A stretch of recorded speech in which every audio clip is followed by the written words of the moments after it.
Estéreo Conexión Radio de Costa Rica, conjunto con la Academia SCAD Fútbol TV, los invita a participar en los primeros Tryout en Centro y Suramérica, los cuales son avalados y autorizados por FIFA, UEFA y Transfermarkt. Que todo niño pase por todas las posiciones del campo, porque hay que buscar dónde está su fuerte. Y todo esto solo se consigue jugando con oponentes. Te lo he dicho antes, en la pizarra todo el mundo gana. Luego ponle el oponente delante que también quiere ganar. Rubén, eso que acabas de explicar hace un segundo, bueno, mi pregunta iba basado en eso. De hecho, la tengo anotada aquí para que no se me olvidara. Y dice, tengo dos, pero casi tienen el mismo aspecto, pero son diferentes. En estos tiempos donde el fútbol es cada vez más físico y más táctico y esa serie de cosas de lo que estabas hablando que se le dan a los niños, ¿cómo se mantiene viva esa creatividad del jugador y que crezca con él para que cuando esté en la gran competencia haga eso que hacía, se mantenga el dribbling, el toque, lo que en verdad llena los estadios? Es que precisamente lo que tenía o lo que tiene la característica en el fútbol sudamericano es que lo atlético, lo táctico y lo colectivo le llega tarde al chico. Le llega ya al principio de la juventud. En otros países se lo empiezan a dar, acá también en muchos, acá también en muchos países porque están contaminados con eso, entonces le empiezan a dar táctica, trabajo físico, todo eso a partir de los 8 o 10 años. He visto en Perú, creo que fue en Perú, ahora no recuerdo, he visto en un país de Sudamérica niños de 8 años corriendo con un paracaídas en la espalda en la arena. ¿Pero usted cree que alguien aprendió a jugar a la pelota así? Veo a chicos yendo a un gimnasio, pero a ver, si Fernandito fuera mi sobrino y él empieza a jugar a la pelota, él empieza a jugar porque le gusta correr atrás de una pelota. Si le gustaría hacer fisicoculturismo, estaría levantando pesa.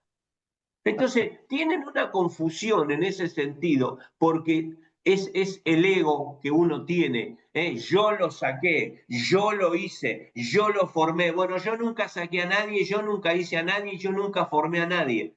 Porque ustedes no se imaginan la cantidad de gente que trabaja para que un chico llegue a primera división. Está el técnico que lo tuvo, el preparador físico, el médico, todos los que colaboraron para que salga después yo a decir que yo lo saqué. Hay un montón, ni hablar la casa, la familia, los amigos con los que jugó de niño, todos esos sirvieron a la formación. Entonces lo que se debe hacer es dejarlo jugar un poco más, darle participación, generar actividades donde ellos se diviertan, que tengan actividades que tengan curiosidad. Hay una pedagoga española que admiro mucho, María del Mar Romera Morón, que ella armó un modelo que se llama Casa, que es las plataformas emocionales por las que un niño aprende, que son la C de curiosidad. Para que un niño aprenda, se tiene que abrir la pantalla de la atención. La atención solamente se consigue si hay curiosidad. La A tiene que ver con la admiración. El niño aprende si el que genera las condiciones se logra hacer admirar. La S tiene que ver con la seguridad o la confianza. Sin confianza no hay aprendizaje. Y la última tiene que ver con la alegría que necesita el niño para aprender. Entonces, curiosidad, seguridad, admiración y alegría. Esa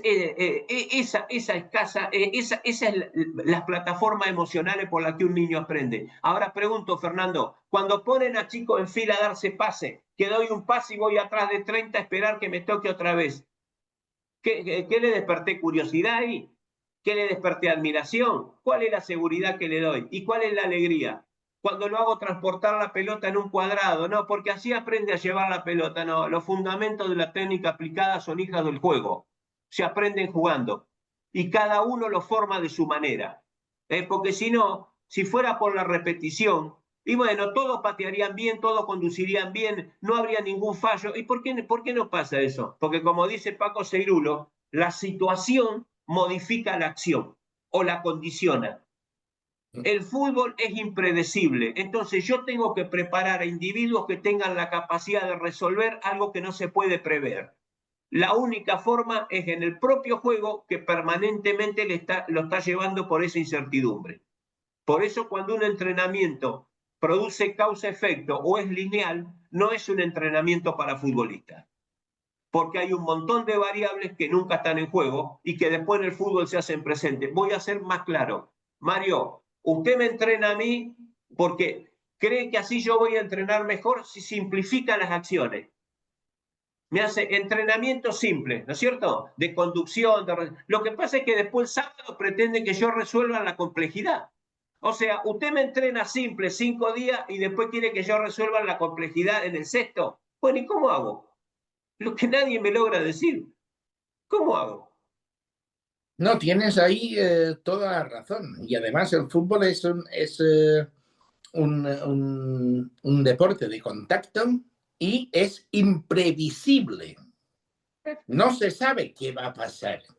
Por eso comenté yo antes, en la pizarra ganamos todos, pero tú tienes un rival delante. Y este rival quiere ganarte también. Pero aparte, miren, como yo he sostenido, yo un día dije, como mi querido amigo y admirado Diego Armando Maradona, dijo un día la pelota no se mancha, una frase genial. Yo tengo una frase tonta, pero que dice así, la cancha nunca miente. Todo lo que yo digo acá o hablo en un congreso y expongo muy bien porque tengo facilidad de palabra gracias a que mis padres me hicieron estudiar, está bárbaro. Pero ustedes me tienen que decir a mí, bueno, ahora esto llevarlo a la cancha, ¿eh? Ahora mostrame a mí en la cancha lo que decís. Porque yo voy a disertar un montón de lado y va mucha gente que habla muy bien, que se expresa muy bien, pero después en la cancha hacen todo al revés. Entonces yo no lo entiendo.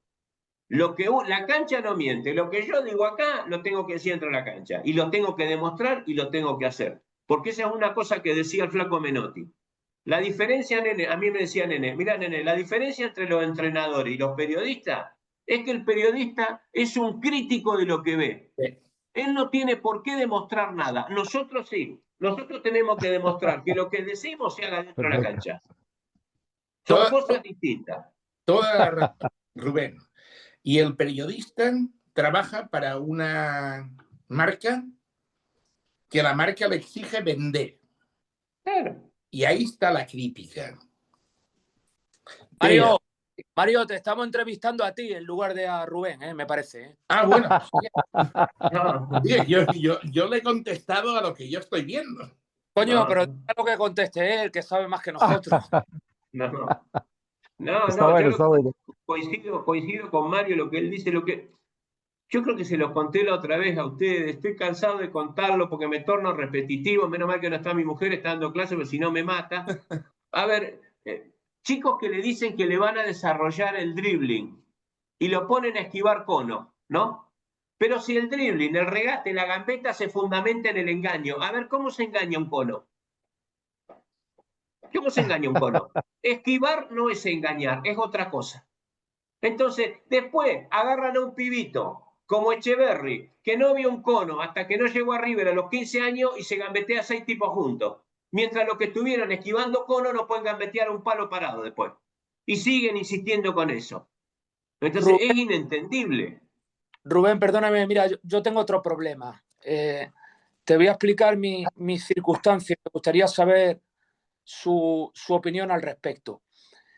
Yo soy uno de los responsables de una academia muy prestigiosa. De aquí salió un Balón de Oro, como el gran amigo mío, Igor Velano. El Mr. Mario Rey estuvo visitando nuestro club aquí. Y a ver, yo nunca tuve un nivel tan bajo en inferiores como ahora. Y llevo aquí 15 años. Y le voy a decir el por qué, y creo que no me equivoco. A ver, cuando nuestro enemigo era el Dinamo de Kiev porque nos quitaba los mejores jugadores, pues le buscamos una solución al tema para estimular que se quedasen y vencimos las circunstancias. Cuando nuestro enemigo era el la discoteca, el tabaco, el alcohol, pues creamos el centro de formación y a los niños que veíamos que podían tener contacto con el equipo profesional, pues hicimos que durmieran todos juntos, tuvieran un control nutricional y un control en la escuela y en el programa de entrenamiento, etc. Pero es que yo ahora tengo un enemigo que viene desde antes de que los niños aprendan casi a hablar. Tengo un enemigo que iba a decir el iPad, Rubén. Tengo un enemigo que está destruyendo al fútbol, ¿no? Y por terminar, decir que el otro día tuve una charla súper lucrativa con uno de los responsables de la Academia del Flamengo, un hombre que llegó a trabajar con el gran Zico, etcétera, y me decía que cuando en Brasil el fútbol era fútbol y no había tanto iPad, tanta PlayStation, tantas historias, dice que, sin ir más lejos, hace 20 años, un jugador como Vinicius en esa academia lo hubiesen puesto a llevar el botijo. Y en el fútbol de hoy es candidato a Balón de Oro. Por eso yo digo que es el máximo exponente de la decadencia del fútbol actual. Con lo cual yo creo que el iPad es el peor enemigo del fútbol formativo actual. Perdón, estoy totalmente de acuerdo con usted. No sé si es el iPhone, es la pantalla. Es la pantalla. Los niños se han vuelto esclavos de la pantalla. Precisamente por eso, no estoy haciendo apología de la pobreza, por favor, ni de la miseria, ni de la... Pero en los barrios pobres de Argentina, en los barrios pobres de América Latina, que son la mayoría, donde a veces es muy difícil que un niño pueda acceder a un teléfono, la pelota sigue siendo su único juguete. Por eso siguen apareciendo futbolistas. Pero estoy totalmente de acuerdo con Fernando que la pantalla, el iPhone y las redes sociales y todo eso han perjudicado muchísimo. De hecho, le voy a decir más, Fernando, hay un informe que leí hace poco de FIFA, que no sé si era en Brasil o dónde, había bajado terriblemente los niños que jugaban los chicos que jugaban al fútbol entre los 9 y los 15 años. Había bajado mucho ese nivel porque precisamente el niño está con la pantalla, juega los juegos electrónicos, está todo el día con el teléfono. Entonces, cuando yo hablo así, hay mucha gente que me dice, bueno, profe, pero cuando usted era chico, usted estaba jugando todo el día a la pelota. Y es verdad, le digo. Pero lo que yo estoy diciendo ahora, si mi hijo Santino, Fernando, yo se lo mando a usted a la academia y las 2 únicas horas que el chico tiene para jugar, ustedes le hacen hacer estupideces, yo no sé cuándo mi pibe va a aprender a jugar fútbol, nunca. Nunca. Entonces, cuando se antepone el trabajo al juego, es cuando empieza todo este fracaso. Cuando yo quiero que el equipo de 8 años juegue como el Barcelona de Guardiola, no sé, o cualquiera. Bueno, yo ya estoy limitando. Los jugadores, Europa nos sacó una ventaja en ese sentido porque ellos siempre supieron recepcionar y pasar la pelota y ahora cada vez lo hacen mejor. Pero la gambeta, el pase 3 dedos, el taco, toda la belleza que daba eficacia se ha ido perdiendo. Y el lugar donde, el reservorio donde se sigue guardando es en Sudamérica y en África.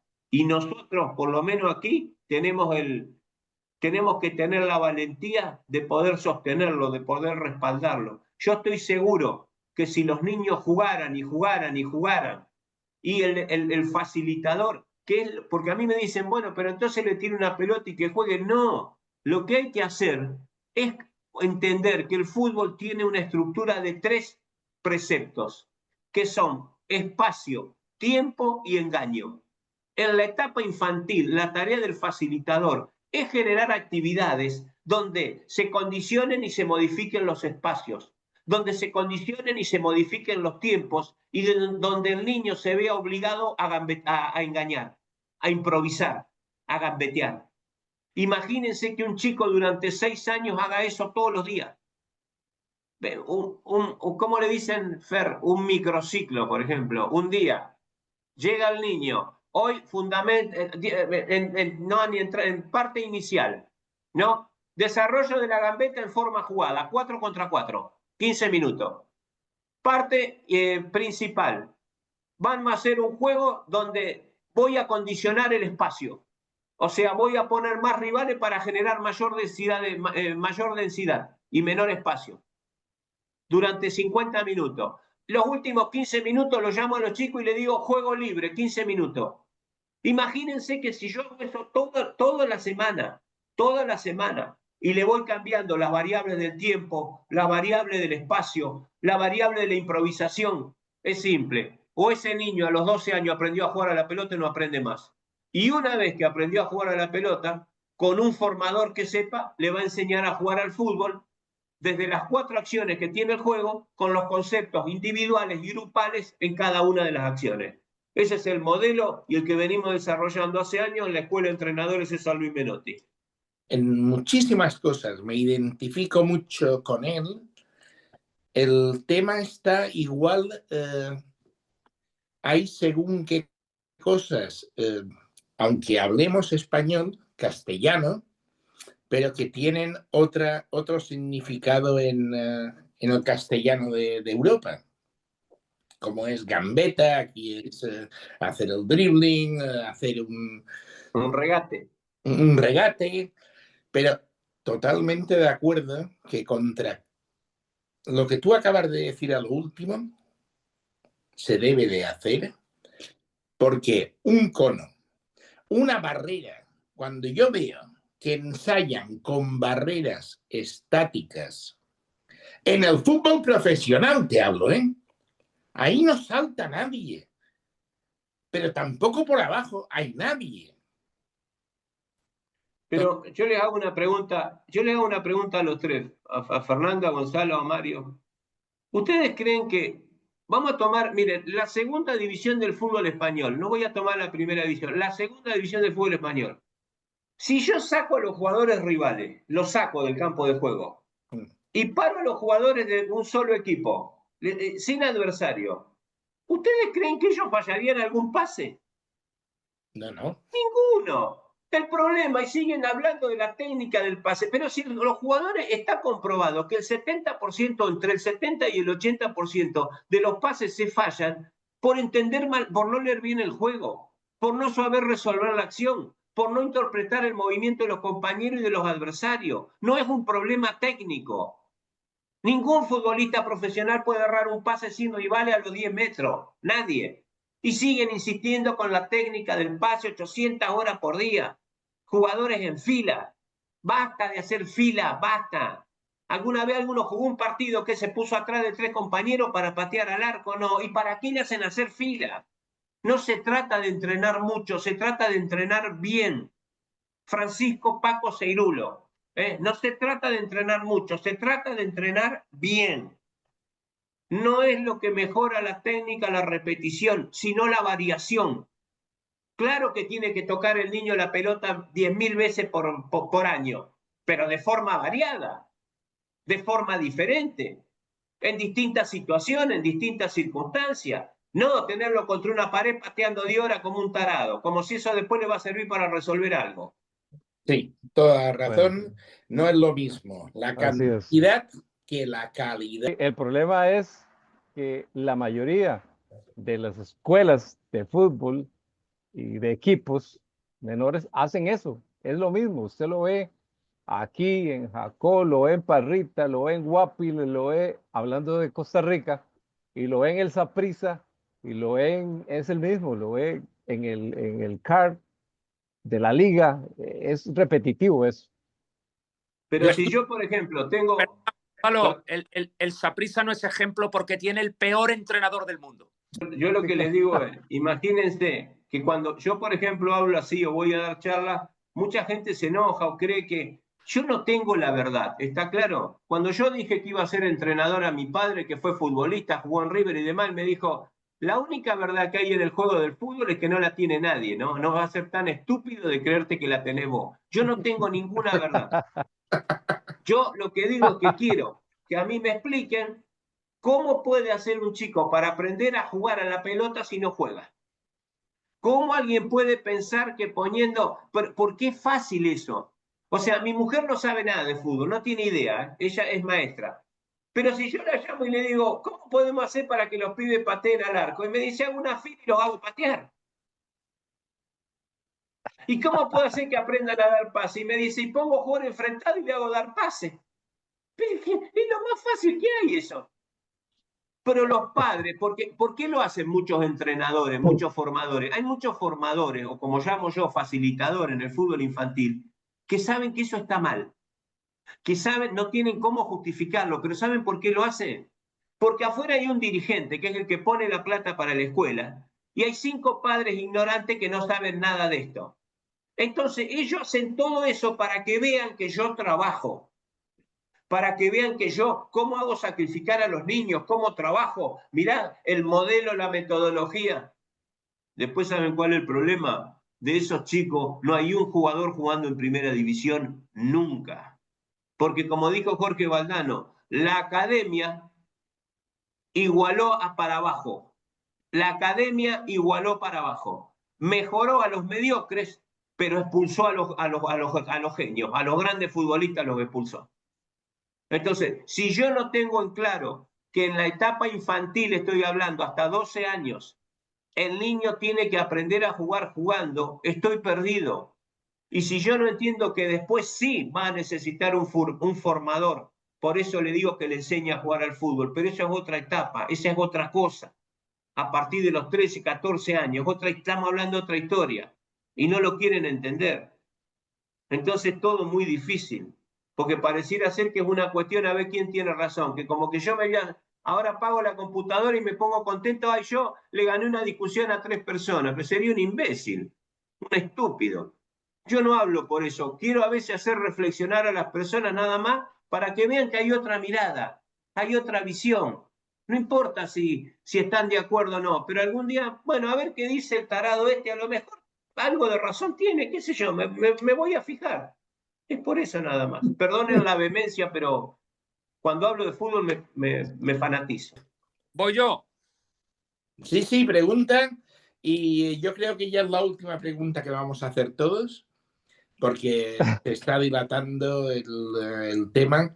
Podemos hacer otra conexión otro día, ya hablando más del tema profesional en vez de tanto del tema juvenil. Sí, no, yo quisiera comentarle a Rubén un hecho que yo presencié. Yo fui a un torneo de chicos de 12 y 13 años, torneo internacional muy prestigioso que hacen en Bellinzona, en el Ticino, en Suiza. Ajá, sí lo conozco. Ha ido a jugar River ahí torneos cuando yo estaba. Exacto, estoy hablando hace mucho tiempo, entonces yo tenía amistad con un grande de esto, con el gran, me pongo de pie, el gran Italo Galbiati, que fue siempre la mano de Capello, que en paz descanse, un sabio de esto, tantos así que el otro día Ibrahimovic dijo, yo no sabía hacer goles hasta que me enseñó Galbiati. Entonces, yo presencié algo increíble, ¿no? Porque jugó Boca aquel torneo, hablo de chicos de 12 años, ¿no? Entonces Boca llegó con muchos negritos, de estos de que se ve que venían curtidos por la calle, ¿no? Y cuando digo negrito en Argentina me entienden, estos chicos que suelen venir de las villas miserias y no es que sea del África. Entonces Boca eran niños que provocaban, que escupían, que pisaban, que hacían faltas tácticas, que provocaban reyertas. O sea, a mí me decía Galbiati, sono dei vecchi, me decía, son viejos. O sea, Galbiati me decía, son niños de 12 años, son como los nuestros de 17, de 18, porque están curtidos por la calle. Bueno, tanto es así que el Ajax de Ámsterdam amenazó con retirarse del torneo. Y recuerdo que los padres de los niños de un equipo brasileño, del Juventude, decían que eso era una vergüenza, que no les daba vergüenza a los argentinos enseñarle a los niños a escupir, a provocar, a empujar, a hacer faltas, a perder tiempo, tal. Bueno, yo creo que el resultado más corto de Boca en ese torneo fue un 4-0 a favor. Arrasó Boca. Bien. Y Galbiati me dijo, no, me dijo Galbiati, es que estos niños vienen de un contexto cativo. Cativo quiere decir de un contexto de maldad. Entonces, lo que a mí me dijo el maestro Galbiati es que esos niños estaban genéticamente y contextualmente obligados a ser competitivos. porque tenían en el fútbol la manera de salir del entorno del que procedían, ¿no? Entonces, lo que todo el mundo allí en el torneo consideró como una vergüenza, como una aberración, y más tratándose de niños de 12 años, el maestro Galviati y algún que otro prestigioso entrenador le dio valor. Tanto es así que de ese equipo de Boca recuerdo que 6 u 8 jugadores llegaron a primera división. Entonces, me gustaría saber su opinión a este respecto, nada más. Sí, yo no fomento, no creo que eso sea bueno, fomentar ese tipo de conductas. Lo que pasa es que ese tipo de niños ya las traen incorporadas porque ya los castigó la vida a ellos. Han aprendido a gambetearle al hambre, han aprendido a tirarle una pared a la ilusión, han aprendido a tirarle un taco a la desidia de los gobernantes. Entonces se volvieron fieras que quieren encontrar el único medio que tienen para salir del estado de pobreza y de indigencia a la que lo condenaron los malos gobiernos. La única herramienta, el único camino que tienen es a través del fútbol. Pero precisamente ahí también se ve la mano del formador después. Porque si esos jugadores no se calman después y no los empiezan a educar, jamás hubieran llegado tampoco a primera división. Porque se tienen que ir acomodando a ciertas normas y a ciertas reglas que también la fija el deporte, la fija la convivencia y demás. Entonces, esos niños son así y después la formación los va acomodando, pero son así no porque fueron creados así, a ver si se entiende lo que quiero decir, no fueron obligados a ser así, no fueron fomentados, eso ya lo traen desde su hogar, desde su lugar, porque nadie los pudo contener. Yo estoy convencido, absolutamente convencido, que educar a un niño es ayudarlo a entender que él tiene que conseguir el éxito sin hacerle daño a los demás. Y que ser una buena persona adentro de la cancha es serlo afuera y al revés también. Entonces, creo que pasa por todos lados, porque a veces nosotros nos quedamos con lo más simple, que pareciera ser que, bueno, que está bien, que el chico haga cualquier cosa por obtener el triunfo. Y el chico lo primero que tiene que aprender es, voy a ganar porque soy mejor, porque juego mejor y porque además tengo compañeros con los que me tengo que apoyar. Por eso es tan importante entender que el fútbol brinda principios sin que nadie diga nada, como son la cooperación, la solidaridad, el altruismo. Eso solo lo genera un equipo de fútbol. Y esos jugadores que usted menciona, que hay infinidad de casos en la Argentina, son los futbolistas de élite, porque después el propio club se trata de ir educándolo, ir sacándole todo lo que tiene mal y dejándolo todo lo que tiene de bueno. Porque esos chicos no fueron así porque son malos. Las malas circunstancias en las que se criaron fomentaron eso, que en un momento le genera una personalidad que después lo hace muy poderoso en el mundo del fútbol, muy poderoso, pero que hay que saber pulirla, limarla y emprolijarla para que no se vaya para el otro lado. Y usted, Fernando, de todos los bilardistas que conozco, le aseguro que es el más menotista que vi en mi vida. Lo tomaré como un elogio, muchas gracias. Así es. Bueno, ¿me toca? Mario, adelante. Estamos abusando, Pues Mario, estamos abusando ya. Yo preguntas no tengo ninguna. Yo era para despedir ya el programa, pero voy a dejar una pregunta en el aire con esta última respuesta.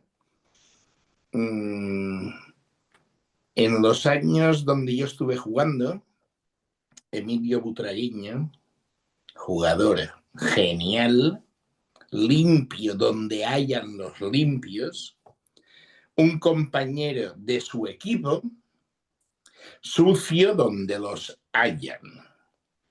Un mexicano. Era un mexicano. Hugo Sánchez. Hugo Sánchez. Entonces, ahí yo discrepo en la mitad. Porque el club, si domina a Emilio, ¿por qué no dominó a Hugo Sánchez? Un jugador súper limpio, en el Barcelona era Zubizarreta, pero un jugador que se las traía era Hristo Stoichkov. ¿Por qué en los dos clubes más grandes de España el club no supo cortar todo esto? Esta la dejamos para la próxima vez. Pero, insisto además, el fútbol te exige tanto que yo he tenido entrenadores que me han dicho, si puedes, cázalo. No voy a decir nombres. Y esto lo he escuchado yo en muchos campos, en el túnel a Portiboya. Y esto era antes, y tú lo habrás vivido, Rubén. El fútbol de hoy, con las cámaras, es totalmente distinto. Es otro mundo, otro mundo. Maradona hoy sería 50 veces más grande. 50 veces más grande. ¿eh? Seguro. Porque estaría protegido de una forma que nunca lo protegieron. Miren, yo le voy a contar una sola historia antes de terminar. Cuando yo debuto en la selección juvenil argentina, en el Sudamericano en Uruguay, no me acuerdo si fue a Perú o a Ecuador en este momento, nosotros le ganamos 6-0. Y entramos al vestuario, yo tenía 17 años y saltábamos, gritábamos, y entra Menotti al vestuario y hace... Acá al lado hay 15 chicos tristes porque le hicieron 6 goles. ¿eh? Festejen en silencio. Bueno, fue toda una lección de conducta, de ética, de principios, de valores. Y yo lo defiendo a muerte eso. Por eso se trata de que, vuelvo a repetir y con esto cierro la frase del flaco Menotti. Si el fútbol no sirve para educar y para ser feliz, entonces no sirve para nada. Por mi parte, Rubén, ha sido un gran placer tenerte y yo ya me despido.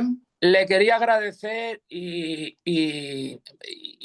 no le va a gustar lo que le voy a decir porque no le voy a llamar Rubén. Así que muchas gracias, maestro. Muchas gracias. Gracias a ustedes. Gracias, Gonzalo. Gracias, Mario. Gracias, Fernando. Ha sido un placer estar con ustedes. Y bueno, ojalá con Gonzalo nos podamos ver en Costa Rica en el mes de septiembre. Claro, un abrazo claro grande. Que sí. Muchísimas gracias. Rubén, muy amables. Muchísimas gracias. Muchísimas gracias, Rubén. Gracias. Fue un gusto, un placer por compartir con nosotros la visión esta del fútbol.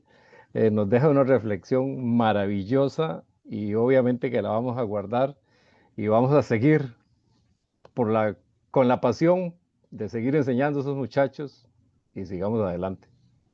Muchas gracias. Un abrazo grande. Chao, chao. Muchas gracias. Chao, chao.